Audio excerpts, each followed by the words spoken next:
السلام علیکم ناظرین، آج ہم بات کریں گے دین اسلام کے سب سے بڑی دشمن اور انسانیت کا سب سے بڑا قاتل لٹیرے منگولوں کے بارے میں۔ جی ہاں دوستو، آج کی اس ویڈیو میں ہم منگولوں کے بارے میں مکمل ڈسکس کریں گے کہ منگول کون تھے، منگول کس مذہب کے پیروکار تھے، ان کا ضابطۂ اخلاق کیا تھا، منگولیوں کا رہن سہن کیسا تھا۔ اسی طرح کے تمام سوالات کے جوابات جاننے کے لیے ویڈیو کو اینڈ تک دیکھیے، اور اسی طرح کی تاریخی ویڈیوز دیکھنے کے لیے ہمارے چینل کو سبسکرائب کریں، ساتھ ہی گھنٹی کے نشان کو بھی دبا دیں۔ تو دوستو ہم ویڈیو سٹارٹ کرتے ہیں۔ بات سٹارٹ کرتے ہیں منگول کون تھے اور کہاں سے ابھرے۔ سینٹرل ایشیا کے منگول خانہ بدوش کس مذہب کے پیروکار تھے، ان کا ضابطۂ اخلاق کیا تھا، آخر یہ منگول تھے کون جنہوں نے مغربی یورپ اور اسلامی دنیا کو ناقابل تلافی نقصان پہنچایا؟ کیا یہ تاتار تھے، جیسے کہ غلطی سے انہیں یورپ میں تاتار کہا گیا؟ آج بھی کوئی اگر ریل گاڑی میں سوار ہو کر ماسکو سے ہو کر جیلیبی کال پہنچے تو ٹھیک ایک روز کی مسافت کے بعد راستے میں پڑنے والے دریائے اونون عبور کر کے منگولیا جا پہنچتا ہے۔ لین پول کی تحقیق کے مطابق منگول باقی قبیلوں کی طرح کا ایک قبیلہ تھا، لیکن وہ ان قبیلوں میں اپنی منفرد عزت ضرور رکھتا تھا۔ ان آبادیوں کے جنوب میں صحرائے گوبی تھا، جہاں دیگر قبائل سارا سال پانی اور اپنے جانوروں کے لیے چارہ تلاش کرنے میں سرگرداں رہتے تھے۔ ان کی تمام عمر شکار کرتے گزر جاتی تھی۔ جانوروں کی نسل کشی ان کا پیشہ تھا۔ انہیں جانوروں سے وہ گوشت، دودھ، اون اور چمڑا حاصل کرتے تھے۔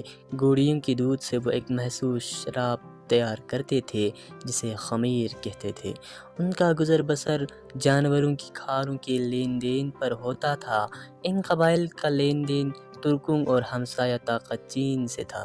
قبائل بیرونی حملوں اور ان کی چیرہ دستیوں سے محفوظ رہنے کے لیے چین کو خراج یا ٹیکس ادا کرتے تھے۔ اس دور آفتاب علاقے کے بارے میں معلومات 13ویں صدی میں دستیاب ہوئی، جب دو یورپین انگریزوں فریز جام اور فرولیم نے علاقے میں پہنچ کر باقی دنیا کو ان قبائل کے بارے میں معلومات فراہم کی۔ اس کے علاوہ مارکو پولو کے سفر نے دنیا کو منگول اور چین کے بارے میں معلومات فراہم کی۔ آج بھی وہ منگولیا میں ویسے ہی رہ رہے ہیں جیسے صدیوں پہلے رہا کرتے تھے۔ نمبر 2 پہ ہم بات کریں گے منگولوں کا رہن سہن۔ منگول لکڑی کے فریم کے اوپر بنائے جانے والے گول سے خیموں میں رہتے تھے۔ انہیں یورس کہا جاتا تھا۔ اس کی چھت پر تیل سے بھیگا ہوا نمدہ ہوتا تھا جس پر سفید چونا پھیر دیا جاتا۔ یہ ڈھانچہ برف یا بارش کے پانی اور تند تیز ہواؤں سے خیمے کو محفوظ رکھتا تھا۔ خیموں کا دروازہ شمال کی جانب رکھا جاتا تھا۔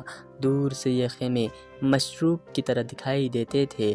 ان خیموں کو چکروں کے اوپر بھی نصب کیا جاتا تھا۔ ہجرت کرتے وقت یہ خانہ بدوش اپنے خیمے یا تمبو اٹھا کر ساتھ لے جاتے تھے۔ کیمپوں کی جگہ کا انتخاب کرتے وقت وہ گرمی اور سردی کے موسموں کو مد نظر رکھتے تھے۔ چھوٹے خیموں کے ساتھ بڑے خیمے بھی ہوتے تھے جن کا طول و عرض 30 فٹ تک ہوتا تھا۔ ایسے خیموں کی تعمیر کے لیے ضروری عمارتی سامان بیل گاڑیوں کے ذریعے لایا جاتا تھا۔ خیموں کے دروازے رنگدار ہوتے تھے۔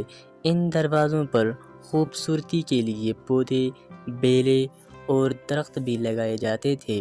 منگول جنگلی جانور اور پرندے بھی پالنے کے شوقین تھے۔ خیموں کے اندر فرش پر سوکھی گھاس ڈالی جاتی تھی جس کو جانوروں کی کھالوں اور ہاتھ سے بنی دریوں سے ڈھانپا جاتا تھا۔ خیموں کے اندر عورتوں کے بیٹھنے کی جگہ مردوں سے ہٹ کر بنائی جاتی تھی۔ خیموں کے اندر موجود آتش دانوں سے ذرا ہٹ کر گھر کا مالک کا وچ پر بیٹھتا تھا۔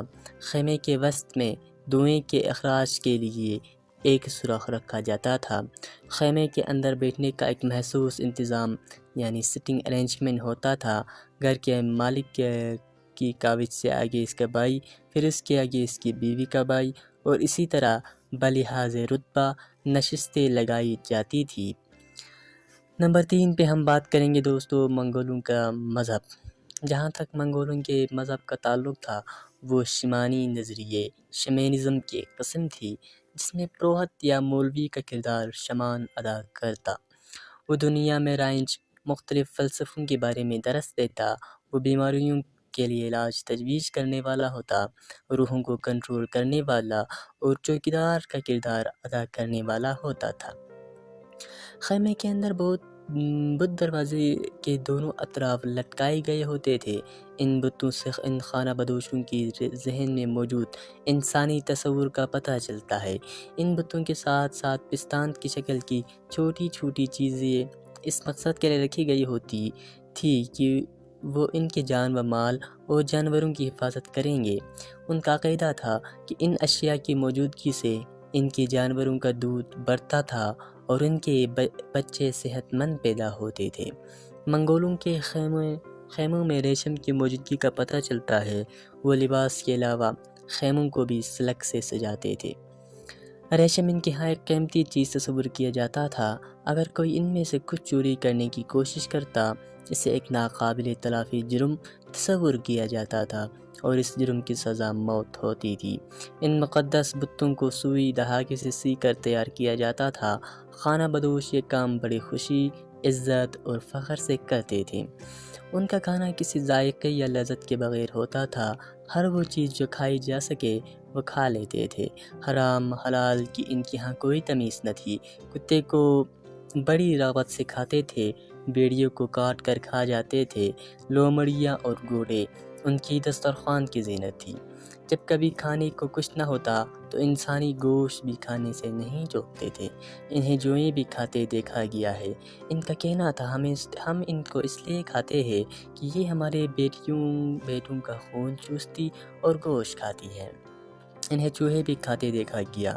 کھانے کی جگہ کو وہ نہ کسی کپڑے سے ڈھانپتے اور نہ کھانے کے بعد ہاتھ صاف کرتے، بلکہ اپنے کپڑوں ہی سے ہاتھ صاف کر لیتے۔ دلچسپ بات یہ ہے کہ ان کے پاس نہ گندم، نہ روٹی، نہ سبزی اور نہ کھانا پکانے کا تیل تھا تو صرف گوشت ہی گوشت تھا۔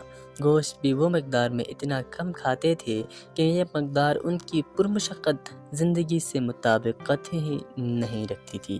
کھاتے وقت ان کے ہاتھ گوشت سے جڑی چربی سے بھر جاتے تھے، جنہیں وہ چمڑے کے اپنے بوٹوں سے یا گھاس سے جو چیز سامنے آتی اس سے صاف کر لیتے۔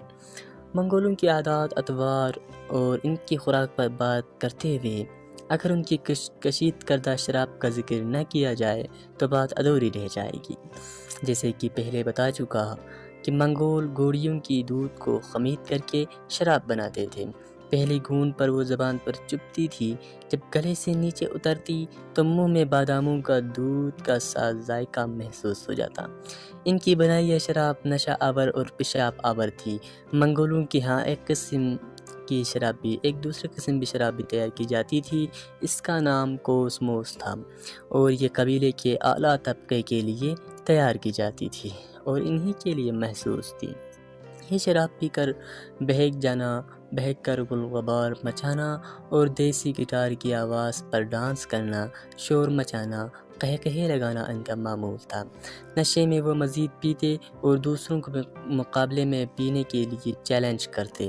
جس شخص کو چیلنج دیا جاتا اس کے کان زور زور سے کھینچے جاتے، ایسا لگتا جیسے کانوں کے ساتھ ساتھ اس کا گلا بھی کھنچ جائے گا۔ منگول اس شخص کے سامنے سے تالیاں بجاتے، ڈانس کرتے اور شور کرتے گزرتے، بالکل ایسے جیسے وہ کسی کو بڑی دعوت کے لیے مدعو کرے یا اس کا مذاق اڑائے۔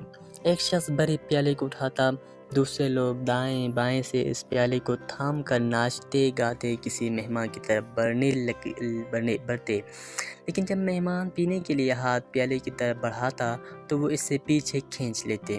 یہ عمل اسی طرح ہوتا جیسے کسی بچے کو چھیڑ رہا ہو۔ جب مہمان کے صبر کا پیمانہ چھلکنے لگتا وہ شراب کا پیالہ اس کو دے دیتے۔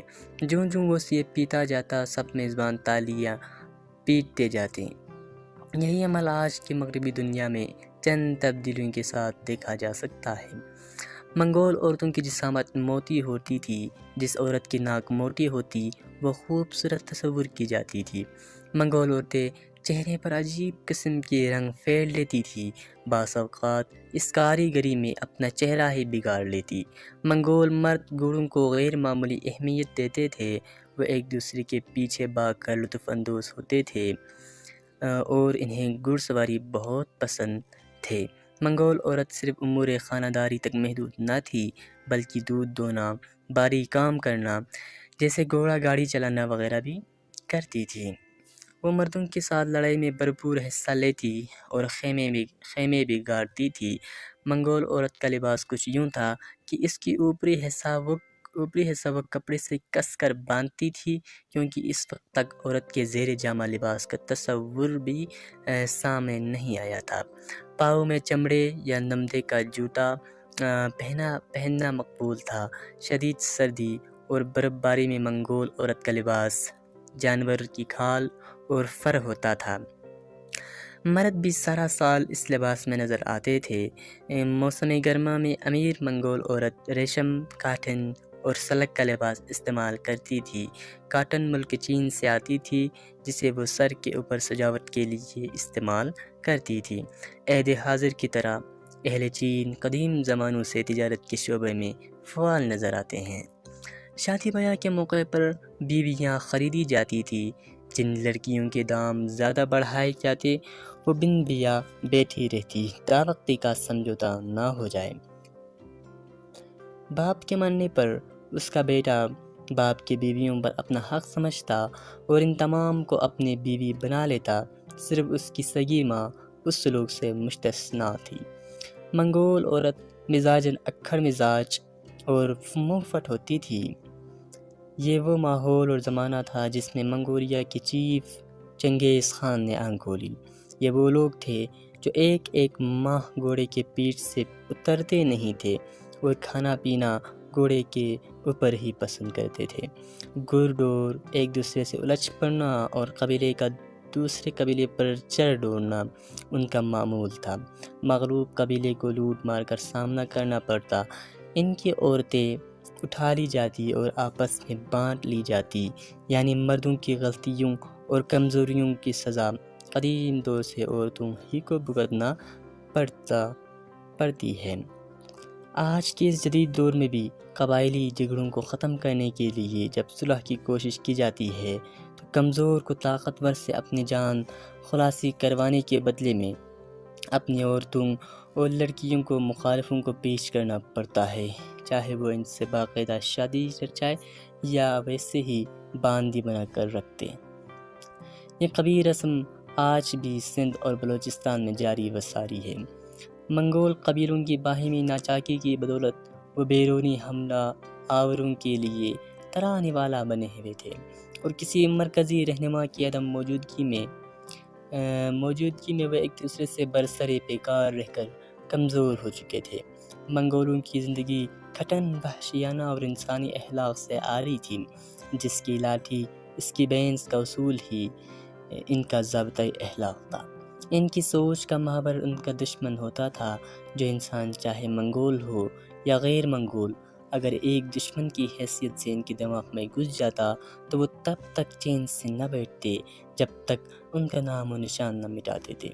اس محسوس ذہنیت کا اندازہ اس بات سے لگائیں کہ ہم کبھی بھی اپنے کسی نومولود بچے کا نام اپنے دشمن کے نام پر نہیں رکھیں گے، لیکن منگولوں کے ہاں ایک عجیب طریقہ رائج تھا کہ وہ اپنے نومولود بچے کا نام اپنے دشمن کے نام پر رکھتے تھے۔ تو دوستو، آج کی ویڈیو آپ کو کیسی لگی؟ اپنے قیمتی آراء سے ہمیں کمنٹ سیکشن میں آگاہ کیجیے گا، اور ہماری ویڈیو اگر پسند آئی تو لائک کریے گا اور ہمارے چینل کو سبسکرائب